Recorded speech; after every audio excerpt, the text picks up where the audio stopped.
Okay, maybe a short introduction. My name is indeed Zeger van Hese, and I work as a test consultant for CTG. That's an IT service provider.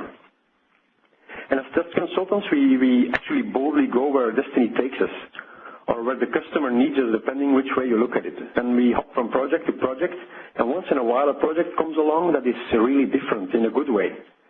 A project that forces you out of your comfort zone and lets you experience both sides of the development spectrum, from waterfall style to agile development. And what do you do when an opportunity like that presents itself? Well, do like me, you grab it with both hands and you don't look back. Well, actually, I am looking back now, but I was lucky enough to be a tester on a project like that a while back. And I'd like to tell you about that this morning. In theory, there's no difference between theory and practice, but in practice there is. I wish I was the first one to come up with that quote, but to be honest, I wasn't. I just took it off the internet, but I did some research on this and found something remarkable. And I don't know if you know what's so peculiar about this quote. Well, apparently it has been attributed to Albert Einstein, that's a physician, well known. It has been attributed to Yogi Berra, an American baseball player. It also was attributed to Jan van der Snepschuit, a computer scientist. I did know him beforehand. And also attributed to Manfred Eigen, and he's a chemist. So this quote has been attributed to 4 totally different people from totally different lines of work. So what does that tell us? Maybe that great minds do think alike? Yeah, probably, but I guess it also makes it a universal problem. There is a huge difference between the books or manifestos and what's actually happening in the workspace. And that's also a bit what this talk is about.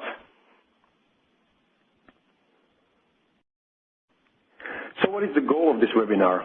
Well, I'd like to describe you my life as a tester in a team of Agile rookies and how we started using Scrum, how we got to that.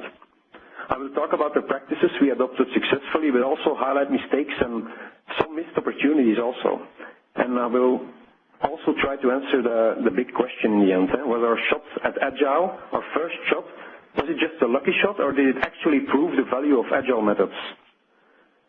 Nowadays, you see a lot of experience reports, Agile experience reports. And I thought maybe it's time for an inexperience report as well.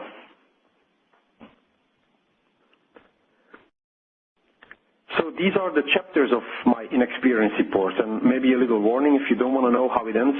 It contains spoilers for the rest of the story.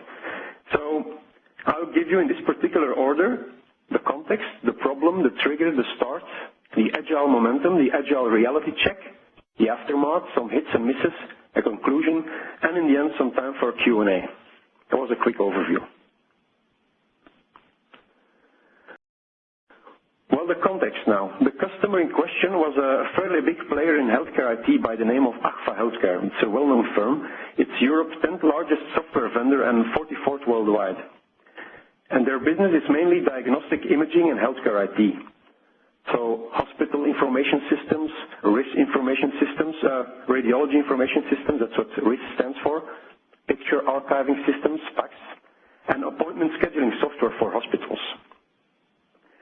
And the company and also the testing in the company is pretty mature. They became ISO certified in 2006, which basically meant that most procedures, tools, and processes, they were already well established and that no additional action was needed to set up the test environment. There was a document management system by the name of LiveLink, and there was an electronic approval workflow in there to get your documents signed off electronically. There was a bug tracking tool called Rational ClearQuest from IBM. We used a test management tool called HP's Quality Center, and there was a requirement management tool called Requisite Pro from IBM. The requirements were specified in the form of use cases, thousands of them. So the assignment, I initially arrived at Agfa a long time ago, 2005, and got assigned to a project called iPlan at the time. Now, iPlan is an intuitive, completely customizable web-based appointment scheduling software that allows hospital staff and doctors to manage appointments, taking into account constraints of any kind. And just to give you an idea, this is a screen, one of the many screens that are from iPlan. And this is the screen in which the calculated appointment possibilities are presented to the user. And the core of this application is actually the scheduling engine, which calculates these appointment solutions, taking into account optimal resource usage constraints, clinical constraints, but also resource-related constraints. And I think this scheduling module is even patented. The computations within the engine, they are really unique. It's quite hard to test also. And you see here, for instance, that on December 3rd, appointments are possible until 10 o'clock, for instance. So let's go back here to the previous slide. When I got assigned there, I started as a test engineer at first, but I became a test manager later on. And what they told me there was mainly tests, make sure it's quality. And actually, well, the second part of the expression could well be the result of some embellishment of my part. It's been really a long time. But Agfa was by no means a barren testing wasteland. During the preceding years, there was a strong testing culture that had developed within the company. Our verification team consisted of 7 testers, and they divided their time between different projects. And 3 of the 7, were considered the designated iPlan testers. But the actual number would vary when the workload in other projects got higher, of course. And at the time, the team's development life cycle was pretty much sequential, as you can see here on the graph. We prepared the test scripts up front while designing coding was ongoing. And during the coding phase, there were frequent internal releases, but they were not vertically integrated. So as a result, we could only start testing newly developed features once they were completely finished. And you can see the main release milestones here on the graph. The pre-alpha release, that was actually the first release delivered to testing. That's a release that's not feature complete yet, but installable and relatively testable. And then there's an alpha release, that's actually the first release that's feature complete. The beta release there is a stable feature complete release, and that's ready to be tested at the pilot sites, at customer sites, by the customers themselves. Then there's a release candidate that's actually the first releasable candidate, and in the end there'll be this big bang release.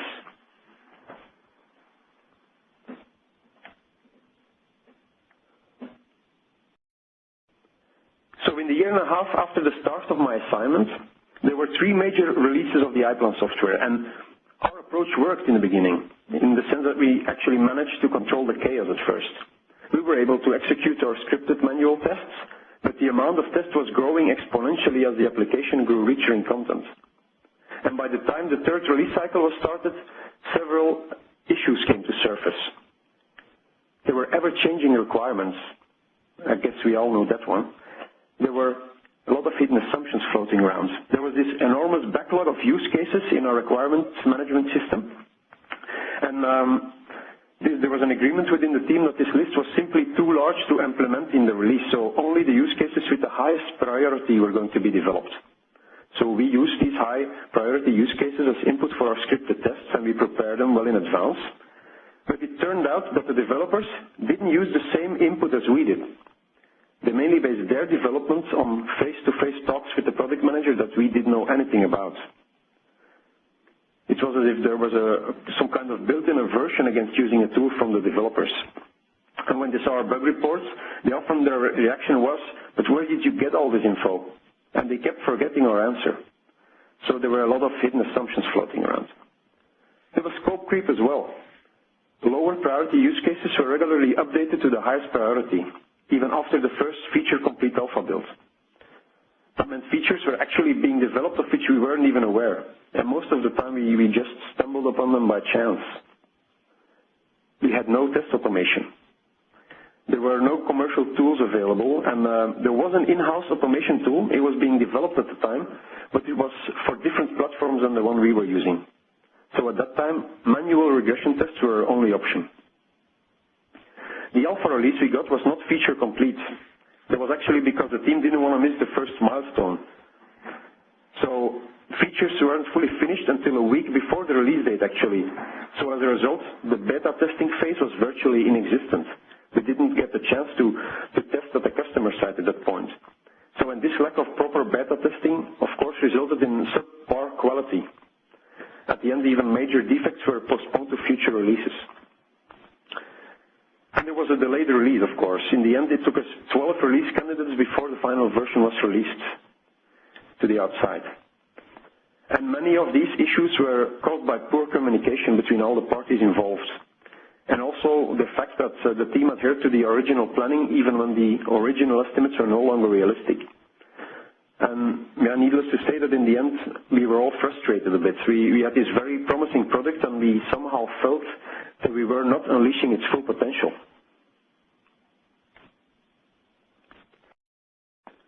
But then in April 2007, in the midst of a frantic release process, our product manager organized a team summit for all the developers and the testers involved with the IPAM project. So the concept was new to us. We didn't hear of that before, but we liked the idea. It was actually a full day of informative sessions to get a better understanding of each other's way of working. And it all took place in a rural setting far away from the office. So it was fun too. And there was some time foreseen for brainstorming, but it was also a good occasion to reflect on what was going on and to propose some improvement ideas. And there were many of them, improvement ideas. But one proposal especially stood out from the rest. Our team's software architect, he had been investigating some agile approaches, and he thought that the team might benefit from a methodology called Scrum. And we didn't know Scrum, but he proceeded to give us an overview of the common practices and the predefined roles used within a Scrum team. So we talked about the fact that customers and testers become part of the development team. So everyone is in one team. He described the frequent releases to us, the sprints, with working functionality. He talked about the transparency in planning and development, and frequent meetings also to monitor progress, these stand-up meetings as they call them. And he also talked about the fact that no problems are swept under the carpet in Scrum. No one is penalized for recognizing or describing an unforeseen problem. He also described the roles in Scrum. One of the product owner who actually represents the voice of the customer, or the Scrum Master, who is mainly a facilitator, and he removes impediments to the ability of the team to deliver the goal. And then there's a team that actually, their responsibility is to deliver the product, and it's typically made up of 5 to 9 people with cross-functional skills, testers, developers, designers, and so on.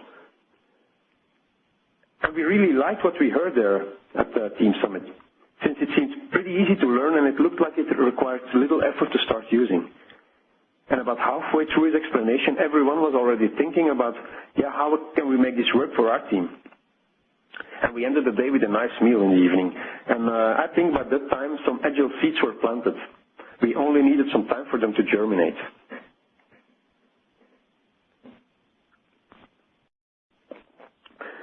And then 2 months after that team summit in June 2007, there was a post-mortem meeting. I guess you all know that kind of meeting. It is a meeting to evaluate things and to extract some lessons learned for the future.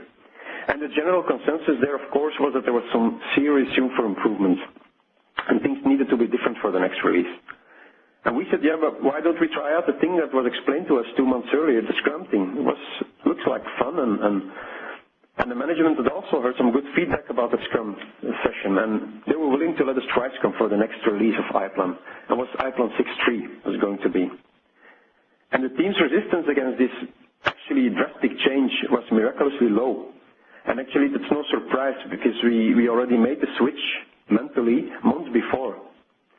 So in July 2007, we were armed with nothing more than best intentions and really a good deal of enthusiasm. And so we braced ourselves for a wild set of sprints. This is a bit of an 80s reference here. Excuse me for that. But the circumstances for the change were certainly right organization-wise, because the rest of the original 7-man verification team had in the meanwhile vanished into thin air.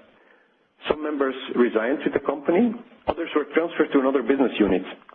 This made the transition to one Scrum team a whole lot easier. And the remaining testers and the product manager were integrated into the newly named scheduling team. So our team consisted at that time of 3 developers, 2 testers, 1 software architect who took also the Scrum Master role because he was the original instigator, and the product manager, who took the product owner role, but was also product manager at interim and also team lead as well.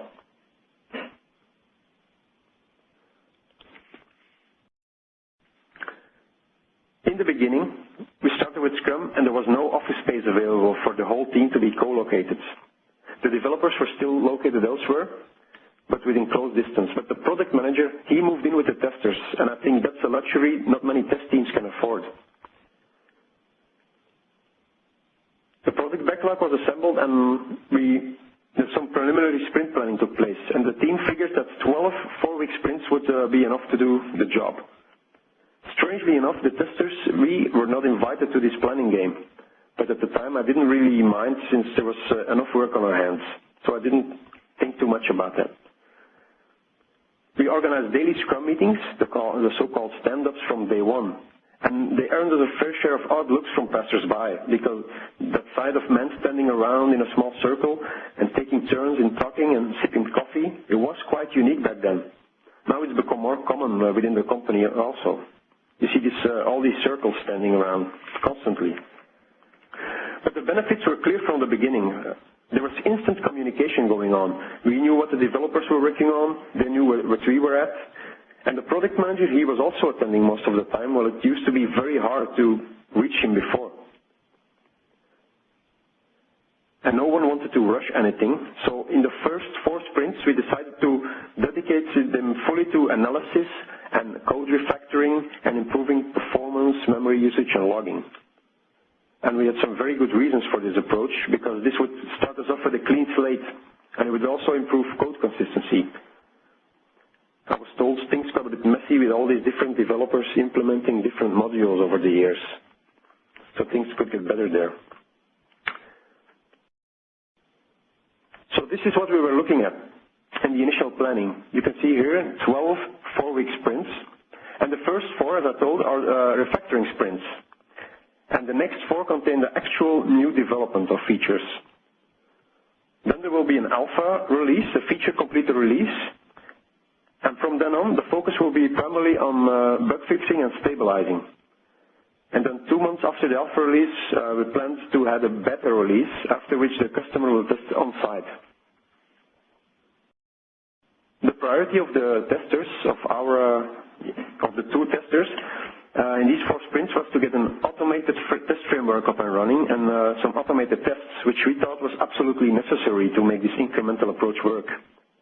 And luckily, it turned out that the in-house developed test automation tool that we were never able to use before, by the prophetic name of AAA, it would be able to support our iPlan platform with only a few minor changes. And although the tool was developed and maintained outside of our team, the responsible automation engineer was very helpful and responsive. So within a day, actually in sprint 1, we were already making our first automation scripts. And AAA was a keyword-driven automation tool, and it was really ideal for us in a given situation. Because the philosophy behind the tool was that even non-technical people, non-technical users would be able to write scripts. So we could immediately start automating tests without real programming knowledge. If necessary, we could also add customized C# scripts when we needed special features like file operations, like comparisons or move, copy, delete operations, and so on. And we did encounter problems while scripting in the beginning, a lot of them actually. We needed developer or automation engineer intervention regularly to be able to script action on certain controls. But they knew that the issues we encountered, that they were blocking, so they were given absolute priority. And by the end of the second sprint, we already had a well-balanced regression set of about 300 scripts. And we ran these scripts on daily builds in full refactoring periods. And they gave us some quick and valuable feedback. Refactoring ended with only 2/3 of the lines of code left, but performance and stability had improved significantly. So this is an example of the logging we got from our automated tests. You see the name of the test is on the left, and of course in the column where it's green, it's a pass test, and when it's red, it's a fair one. And you could click through on these tests themselves, and it gives you the details of the test steps. And with the failed test, it would also include a screenshot of the moment when the test failed, so you could actually see what was going on at the moment of the fail. So it helped us a lot in diagnosing the errors that we got.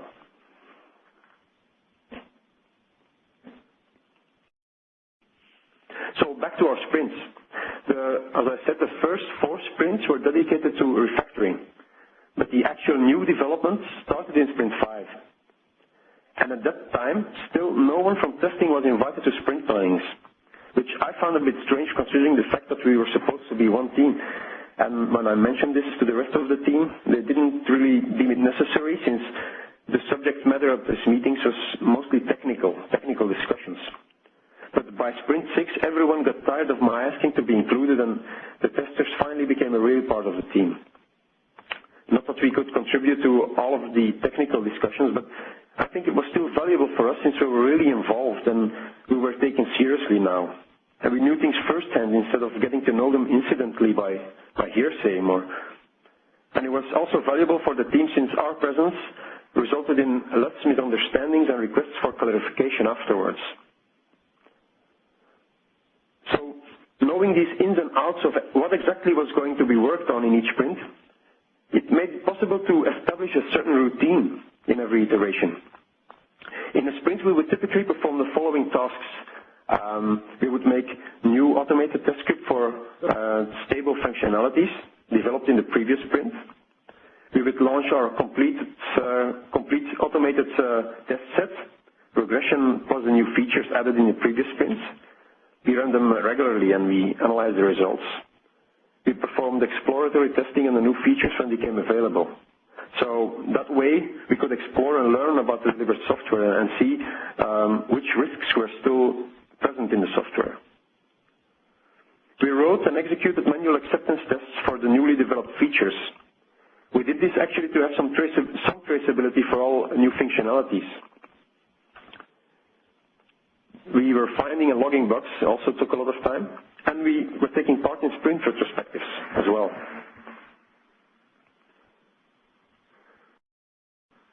So, when a large enough room became available to accommodate all of us, we didn't hesitate and we got co-located immediately. From then on, we didn't have to rely on meetings anymore to get this critical information. The information was actually now floating around, waiting to be picked up. And we delivered clear value at the end of every iteration. At the end of each sprint, there was a validation session organized for all stakeholders. And these demos, they were very well received. And not much later, a strange thing happened.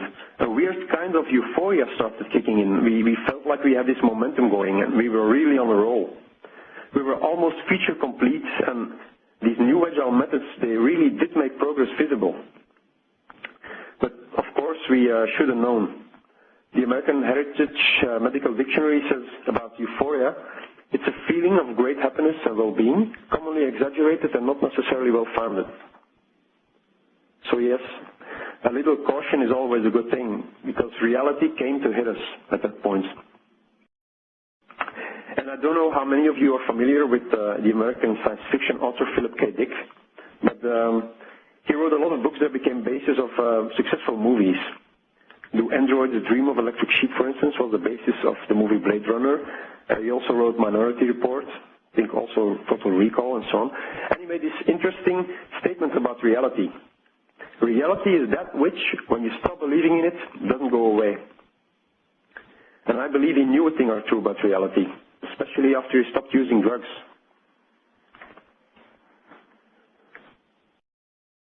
So, were we overconfident or hit with a false sense of security? I'm still not sure at this point. What I do know is that things started changing after the first alpha build was delivered. We weren't able to keep the momentum going. Our newly acquired Scrum habits, they started to fade away. The stand-up meetings were no longer held daily.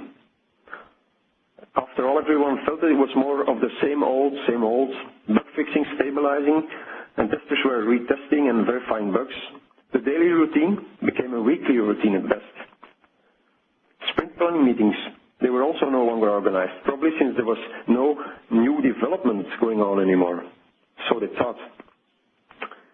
The retrospectives disappeared too.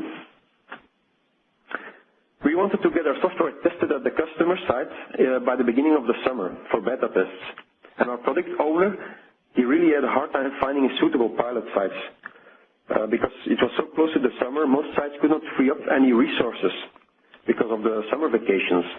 And the customers that were interested, they turned out not to be a good match content-wise. We wanted them to specifically test our new features, and the proposed departments would only make limited or no use of that part of our product, so it would be really useless. And the result was that the beta release was postponed by a month. Eventually, we found one pilot site, they agreed, but they demanded additional functionality at that time, at that point, which our developers provided swiftly. After all, we were Agile, right? And that's what Agile is all about, right? And we had some extra time on our hands after the beta was postponed. But the problem was we had lost a fair share of our agility when we gave up on the basic Scrum practices. The problem was also that we were coding again when we were supposed to be fixing bugs and stabilizing. We were embracing change a little too hard. We were squeezing it. These new elements, they were not even incorporated in any sprint planning anymore. And testing was left out of the loop again. The developers, yeah, they were having fun and a great time. They were being agile. But we just felt confused. At the time, the release for delivery, it seemed to trail forever. There were many release candidates due to the fact that even in the very last days, new functionality was being added and changed on demand of the pilot customer. Well, results of such practice could have been dramatic, but eventually we missed the final deadline by only a month. And no harm was done on the quality side. Our automated regression tests, they proved to be invaluable at that point. And although the release date slipped and we ended on a bit of a false note, the overall results, they seemed quite impressive. The software had never been this stable, and even the first internal builds were of an unprecedented quality. We had achieved more with less. More quality, more stability, more features, more satisfaction in less time and with less money and fewer resources than before.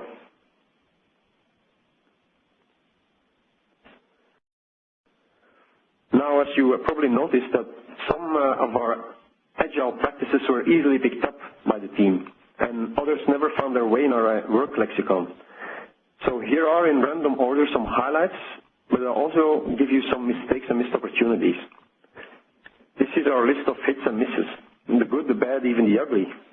So the good news first, the hits. We had a very high quality from early stages on. We improved significantly on performance, maintainability, and extensibility. Especially the first pre-alphas we got were exceptionally stable, and that was certainly not the case in the preceding years. I think the primary reason for this was that we resisted the urge to start implementing new features as soon as possible, but we invested time in resources in an extreme makeover first. The increasing communication that happened played a major role in the successful release. From the moment we started with Scrum, there was much more cooperation and communication going on. And yeah, you could say that we were spending more and more time in meetings, but at least we were forced to speak up and there was no room for hidden assumptions anymore. We had a pretty agile test automation process in place. We had daily builds and they were created at the end of each day, and the installation files, they were copied to our automation server, and then there was a trigger file that launched all our automated tests, all unattended overnight. And this proved to be a tremendous help. It ensured that the refactoring went smoothly, and it gave us, of course, quick and valuable feedback also. And this refactoring was really, really necessary, because over the years the programmers had to make some compromises in order to get releases out of the door in time. And these compromises, they often took the form of less elegant or maintainable code. It became harder to add or modify features. And while the benefits of refactoring might be clear to programmers, it's often not so easy to convince the business of the benefits of re-engineering old code, but we managed to do so, and it clearly paid off in the end. From day one in the project, the team was able to put continuous integration into place. And I specifically say continuous integration and not continuous quality, because our developers integrated their work frequently, and each integration was verified by an automatic build, but not by unit tests. there were no unit tests. We kept things simple. We were really honoring the principle to go for the simplest the project works. And I think the Agile Manifesto also states simplicity is the art of maximizing work undone, and that's essential in Agile projects. We didn't try more than we had to. We basically worked for the needs of the current sprint and not for the sprints to come. We made good use of tools. We used simple tools that did the job, or developed our own ones when the other ones meant too much overhead. We created a wiki where we centralized all our project data. We had our work instructions, our how-tos, test databases, concise automation manual there, and we pointed to existing documents where possible to avoid duplication. We also made good use of James Bach's free tool PearlClip to assist our exploratory testing efforts. And one of our developers created his own tool called Tiny Sprint to be used for sprint planning and task planning and to make burn-down charts as well. And he decided to make one himself after the other tools we tried using. They were just not doing the job for us. So he actually literally generated in a day. So, and for the automation also, we started using an existing tool, so there was no investment needed, additional investment needed. We had used exploratory testing before in previous releases, but now we actually use it as our main testing approach. And it showed us the unexpected emergent behavior that went hand in hand with the system that was delivered. And we also, it was also a great way to give quick feedback to the team, not only about the finished features, but also about work in progress as well. We started giving demo sessions at the end of every sprint. And the project stakeholders, they felt much more involved than before. And we had this little trick to make sure that they would attend the demo. We deliberately planned it every month, immediately after the project control meeting, where we knew that everyone would be present. And the demos we were giving there were no pretend demos. Everything was really working, and the benefits were clear. The people attending, they saw that what we were working on and what the product looked like, and we saw their genuinely enthusiastic reactions, and we knew we were doing a good job, so that was a major boost for us as well. Better feedback, faster delivery, and less waste. Well, this is actually what Elizabeth Hendrickson already pointed out in 2006. These three things are actually the key to becoming agile. You have to adjust your practices with these three ideas in mind. And in retrospect, without knowing these principles, we did honor them. We increased our rate of feedback because of our automated regression tests and exploratory testing. We were now having a feedback loop in terms of days. Before it was weeks or even months. The rate of delivery was also increased. Internally, we had the deliveries every day, and externally, every 4 weeks. We were able to reduce waste. And in lean terms, I think waste is called anything that does not add value for the customer. So we reduced the number of byproducts significantly. We had no scripted manual tests that weren't used, no excessive or unmaintained documentation. We put everything that we deemed important enough on the wiki, and we pointed to the existing documents rather than just duplicating. And we did have a test plan, but it was a living document with many links in there and sprint descriptions in the appendices. And the last hit we have was our agile enthusiasm. Our team was full of agile enthusiasts, and that was probably because all members of the team had already switched to an agile mindset the moment Scrum was introduced to us. There was no organizational resistance to the agility either. And needless to say, this was a really important factor in a smooth transition. We didn't have to invest energy in convincing anyone of our new way of working.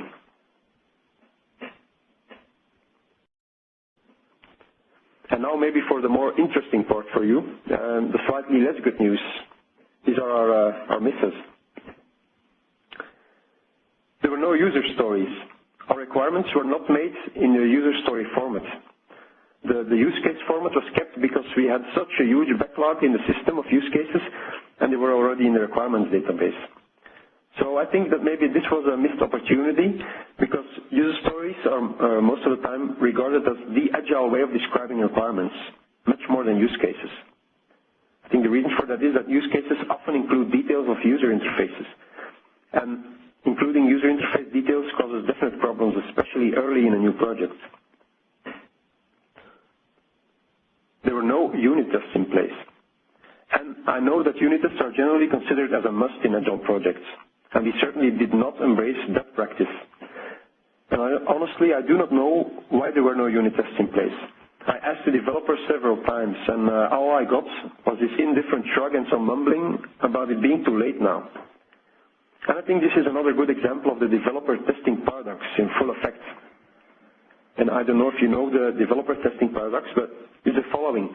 How is it possible that the practice of developer testing, which is so obviously right and so widely acknowledged as beneficial, and which would improve software quality more than any other alternative, why is that still a rarity in software development organizations? It's true. And although the test team was quickly integrated in the new Scrum team, we were apparently not considered as full-blown team members because we were not involved in the planning in the beginning. It took them 6 sprints to realize that we as testers could also contribute in these sessions, and that there is significant crucial information to be found in planning meetings. There was no test-driven development, and test-driven development requires developers to create little automated tests, unit tests, before writing the code itself. But in order to have test-driven development, you should have a solid unit testing practice in place first. The two cannot exist without each other. So the day the team decided not to make any unit tests was also the day we gave up on a potentially test-driven development cycle. There were way too many combined roles. Our product manager, he was combining several roles, often with conflicting interests. His principal role was that of the product owner, because he was product owner before. But he was also the team lead and a project manager at interim. And I think that was certainly not an ideal situation. It made him a biased project manager. He wanted to accommodate the wishes of the pilot customer, while his main focus should at that point have been a timely release. And I think this is logical because in his heart he was always a project manager, and the project management was a role he only agreed to play for a short time. And also the Scrum Master was combining roles. He was also our software architect and developer in the team. And he wasn't able to put in as much development time as he wanted to. And I think his development activity suffers from that. I think in hindsight, we needed the developer more than we needed the facilitator.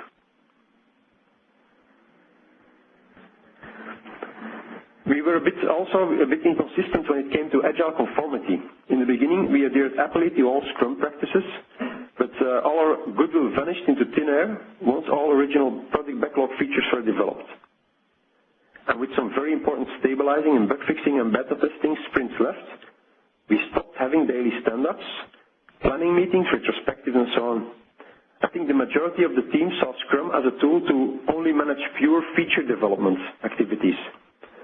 But I think that stabilizing and bug fixing, these are also development activities, right? And everything surrounding pilot site testing and its follow-ups should also be taken into account.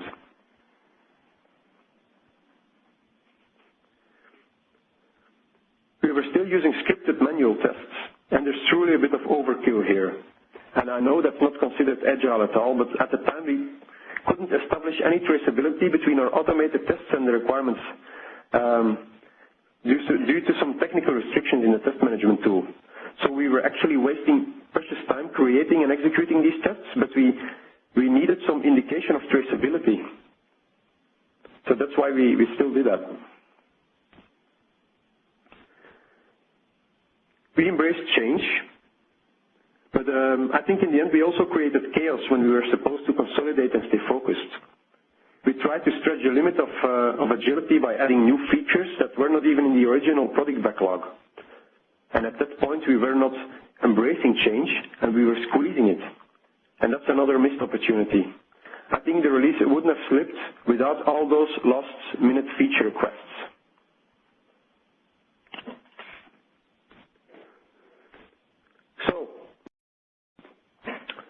conclude, we started this adventure with the best intentions, but no real Agile experience. And the overall consensus was that we did a great job. We provided more for less. Customer and stakeholder satisfaction were actually on a higher level than before. And sure, we could have done a better job. I think looking back, we missed several opportunities to do better. But I think it still was an approach that worked for us in this given context. And important here is the notion of context. Context is everything. The fact that it was beneficial to us in this context is certainly no guarantee for future success. So, were we agile? That's a tricky and possibly senseless question. People usually tend to get into the argument of trying to qualify a team as agile or waterfall. And I'm trying not to get into this argument. What matters to me is that it worked. I think it's like Matt Heuser said once, agility is not yes or no, it's more or less, and don't let anyone tell you otherwise. I think it's a great statement from Matt. Our agile processes certainly weren't agile by the book, but they were a real-world semi-agile that fell into place quite naturally. We didn't necessarily follow all the right processes, but we changed the way we worked to get a positive change out of it. And then one question remains. Was our shot at Agile just a lucky one? Well, I'd like to answer that with some philosophy of Zeger and Richards.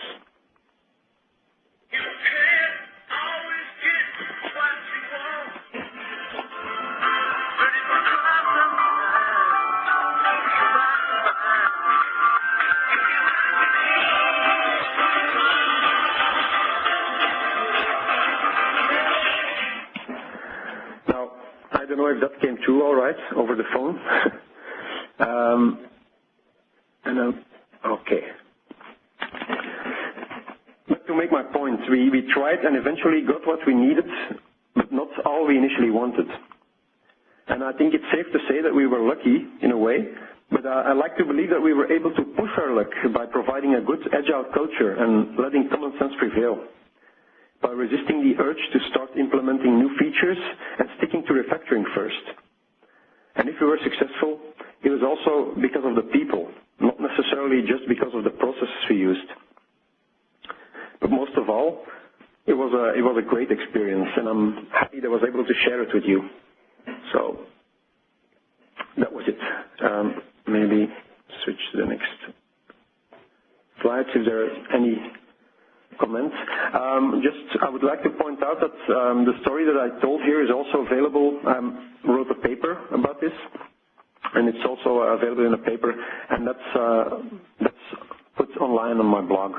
So you see it mentioned here. So I don't know if there's any questions. I'll take a look at them.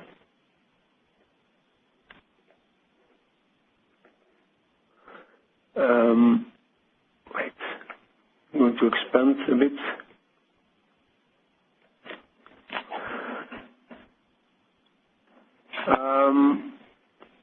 The question here that says, the plan that you just showed looked like an agile version of waterfall. Shouldn't a complete, including fully tested feature be developed at the end of each sprint? Also, what was the nature of your analysis? Did you still write use cases or something else? Let's just say that we developed features at the end of each sprint, but we divided our sprints. In fact, the first part was the refactoring part, the first 4 sprints. So there was no new development in there. So in the new development sprints, we delivered the new features at the end of each sprint. And we did write use cases. There were no user stories used, so there was in the system. If there were new features, they were written in use case format. But they were a bit more. The syntax was more like a user story, but they were still saved in a use case format. It's a bit of a strange thing. I see a lot of questions coming in here.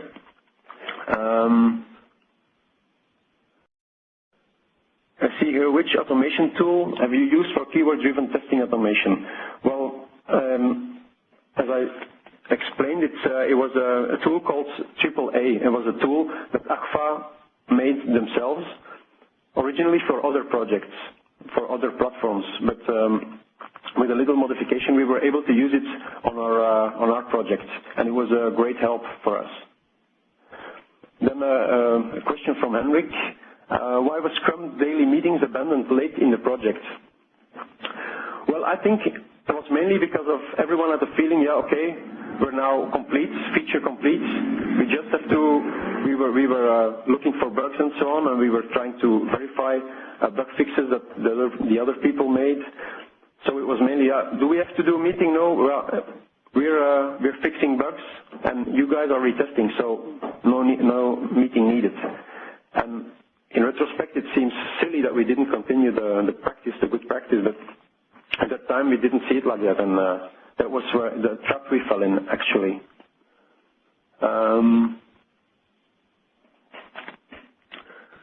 What tool did you use for defect tracking is also a question. The defect tracking tool we used was ClearQuest, Rational ClearQuest. And here, I don't know if there's any other.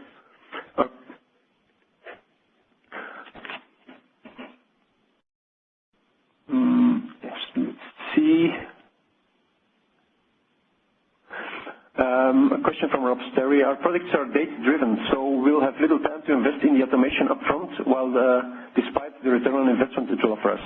Would the Scrum approach still be worthwhile? I think in our case it wouldn't have worked without the automation thing, but still it depends on your context. You should have something that gives you really quick feedback, otherwise you're doomed, I think, as a project. But it could work. It could be a very lightweight thing, or so it's hard to tell you that without knowing any context.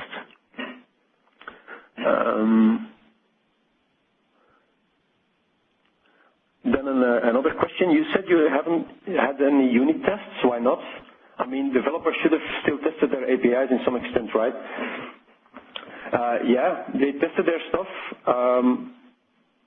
A little bit, but there was no practice of making those unit tests. Actually, they just tested their own stuff, but they didn't write specific tests for that.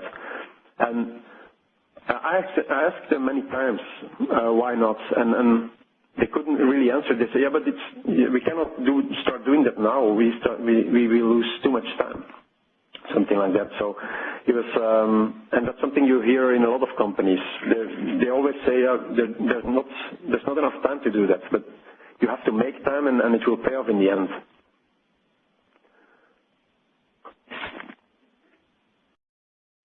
And then a question: what was the expectation of defect turnaround? 1-2 days, or were the defects raised in sprint 1, resolved in sprint 2? Well, actually, that depends. Sometimes when we were testing exploratory on the work in progress, they would sometimes fix the defects immediately. Others, in other cases, they would fix it in the next sprint or even 2 sprints later. But it all depended on the nature of the defect, of course. That's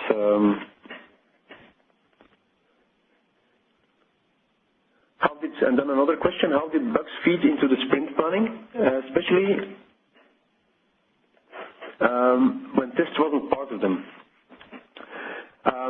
Yeah, but test wasn't incorporated in the planning, but I think there was still something like they calculated the time that we will be testing and fixing bugs. They saw that that's the testing work that needed to be done. So they incorporated that in the planning, but they didn't hear us in the planning. So they didn't really ask us, what will you do? They just gathered, okay, they will be testing and making their automated tests and so on, and they will be finding bugs and verifying bugs and so on. So implicitly, that was also incorporated in the planning by doing that. Then a question from Mike. Was sitting close with the developers, creating chances to have a look at the code or even discuss, test and review the code? Yes, there were chances, but we didn't take those chances, I'm afraid. There were no real code reviews with testers involved at that time. And I think in retrospect we should have done that, and we could have done that. But that's, of course, in retrospect. At that time we didn't think about that. And but that's a good point, of course, raised here. Some code reviews by testers is also a good thing. And then the last question I see here is that you have many instances of work items being pushed back into the backlog. I don't know if you mean like being pushed back, like not developed at all, or just postponed to another sprint, because there were some of the work items were pushed forward and were done in the next sprint, and others were, of course, they were pushed out of it when it was not realistic or something like that. So that happened, yeah.